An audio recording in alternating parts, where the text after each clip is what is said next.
Chapter 3. Is Opportunity Monopolized? No man is kept poor because opportunity has been taken away from him, because other people have monopolized the wealth, and have put a fence around it. You may be shut off from engaging in business in certain lines, but there are other channels open to you. Probably it would be hard for you to get control of any of the great railroad systems. That field is pretty well monopolized. But the electric railway business is still in its infancy, and offers plenty of scope for enterprise, and it will be but a few years until traffic and transportation through the air will become a great industry, and in all its branches will give employment to hundreds of thousands and perhaps to millions of people. Why not turn your attention to the development of aerial transportation, instead of competing with J. Hill and others for a chance in the steam railway world? It is quite true that if you are a workman in the employ of the Steel Trust, you have very little chance of becoming the owner of the plant in which you work. But it is also true that if you will commence the act in a certain way, you can soon leave the employ of the Steel Trust. You can buy a farm of from 10 to 40 acres, and engage in business as a producer of foodstuffs. There is great opportunity at this time for men who will live upon small tracts of land and cultivate the same intensively. Such men will certainly get rich. You may say that it is impossible for you to get the land, but I am going to prove to you that it is not impossible, and that you can certainly get a farm if you will go to work in a certain way. At different periods the tide of opportunity sets in different directions, according to the needs of the whole, and the particular stage of social evolution which has been reached. At present, in America, it is setting toward agriculture and the allied industries and professions. Today, opportunity is open before the factory worker in his line. It is open before the business man who supplies the farmer more than before the one who supplies the factory worker, and before the professional man who waits upon the farmer more than before the one who serves the working class. There is abundance of opportunity for the man who will go with the tide, instead of trying to swim against it. So the factory workers, either as individuals or as a class, are not deprived of opportunity. The workers are not being kept down by their masters. They are not being ground by the trusts and combinations of capital. As a class, they are where they are because they do not do things in a certain way. If the workers of America chose to do so, they could follow the example of their brothers in Belgium and other countries, and establish great department stores and cooperative industries. They could elect men of their own class to office, and pass laws favoring the development of such cooperative industries, and in a few years they could take peaceable possession of the industrial field. The working class may become the master class whenever they will begin to do things in a certain way. The law of wealth is the same for them as it is for all others. This they must learn, and they will remain where they are as long as they continue to do as they do. The individual worker, however, is not held down by the ignorance or the mental slothfulness of his class. He can follow the tide of opportunity to riches, and this book will tell them how. No one is kept in poverty by a shortness in the supply of riches. There is more than enough for all. A palace as large as the Capitol at Washington might be built for every family on earth from the building material in the United States alone, and under intensive cultivation this country would produce wool, cotton, linen, and silk enough to clothe each person in the world finer than Solomon was arrayed in all his glory, together with food enough to feed them all luxuriously. The visible supply is practically inexhaustible, and the invisible supply really is inexhaustible. Everything you see on earth is made from one original substance, out of which all things proceed. New forms are constantly being made, and older ones are dissolving, but all are shapes assumed by one thing. There is no limit to the supply of formless stuff, or original substance.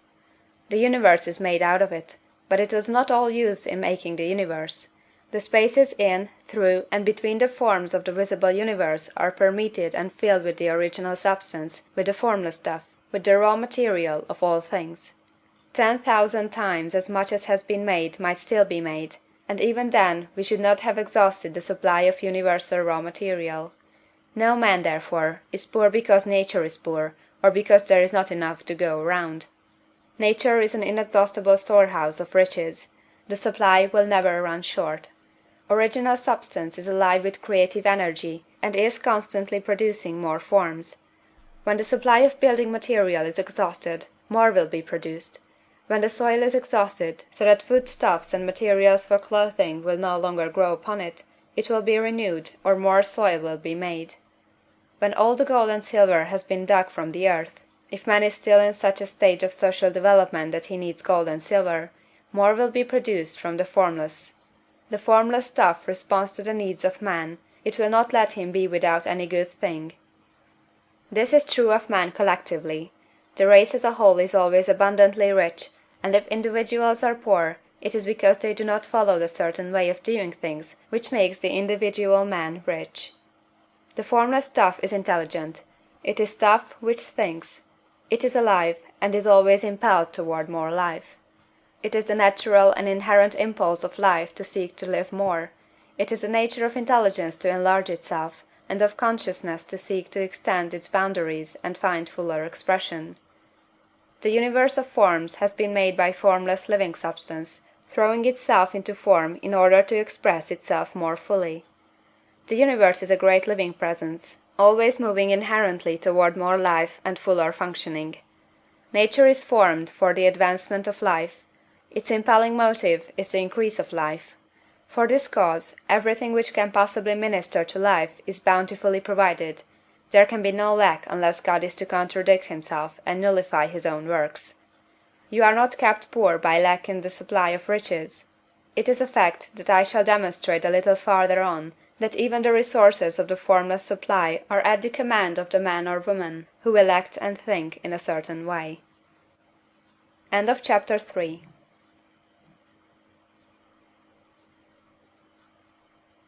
Chapter 4 of the Science of Getting Rich, by Valence D. Wattles.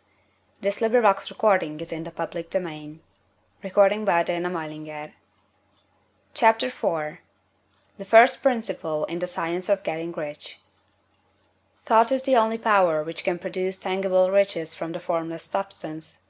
The stuff, from which all things are made, is a substance which thinks, and the thought of form in this substance produces the form. Original substance moves according to its thoughts. Every form and process you see in nature is the visible expression of a thought in original substance. As the formless stuff thinks of a form, it takes that form; as it thinks of a motion, it makes that motion. That is the way all things were created. We live in a thought world, which is part of a thought universe. The thought of a moving universe extended throughout formless substance, and the thinking stuff moving according to that thought took the form of systems of planets, and maintains that form. Thinking substance takes the form of its thought, and moves according to the thought. Holding the idea of a circling system of suns and worlds, it takes the form of these bodies, and moves them as it thinks. Thinking the form of a slow-growing oak tree, it moves accordingly, and produces the tree, though centuries may be required to do the work. In creating, the formless seems to move according to the lines of motion it has established.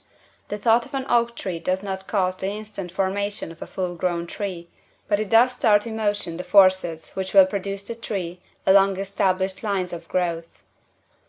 Every thought of form, held in thinking substance, causes the creation of the form, but always, or at least generally, along lines of growth and action already established. The thought of a house of a certain construction, if it were impressed upon formless substance, might not cause the instant formation of the house, but it would cause the turning of creative energies already working in trade and commerce into such channels as to result in the speedy building of the house. And if there were no existing channels through which the creative energy could work, then the house would be formed directly from primal substance, without waiting for the slow processes of the organic and inorganic world. No thought of form can be impressed upon original substance without causing the creation of the form. Man is a thinking centre, and can originate thought. All the forms that man fashions with his hands must first exist in his thought. He cannot shape a thing until he has thought that thing. And so far man has confined his efforts wholly to the work of his hands. He has applied manual labor to the world of forms, seeking to change or modify those already existing. He has never thought of trying to cause the creation of new forms by impressing his thoughts upon formless substance. When man has a thought form, he takes material from the forms of nature, and makes an image of the form which is in his mind. He has so far made little or no effort to co-operate with formless intelligence, to work with the Father. He has not dreamed that he can do what he seeth the Father doing. Man reshapes and modifies existing forms by manual labor. He has given no attention to the question whether he may not produce things from formless substance by communicating his thoughts to it. We propose to prove that he may do so, to prove that any man or woman may do so, and to show how. As our first step, we must lay down three fundamental propositions. First, we assert that there is one original formless stuff, or substance, from which all things are made. All the seemingly many elements are but different presentations of one element. All the many forms found in organic and inorganic nature are but different shapes, made from the same stuff. And this stuff is thinking stuff. A thought held in it produces the form of the thought. Thought, in thinking substance, produces shapes. Man is a thinking centre, capable of original thought. If man can communicate his thought to original thinking substance, he can cause the creation or formation of the thing he thinks about. To summarize this, there is a thinking stuff from which all things are made, and which, in its original state, permeates, penetrates, and fills the interspaces of the universe. A thought, in this substance, produces the thing that is imaged by the thought. Man can form things in his thought, and, by impressing his thought upon formless substance, can cause the thing he thinks about to be created. It may be asked if I can prove these statements, and without going into details, I answer that I can do so, both by logic and experience.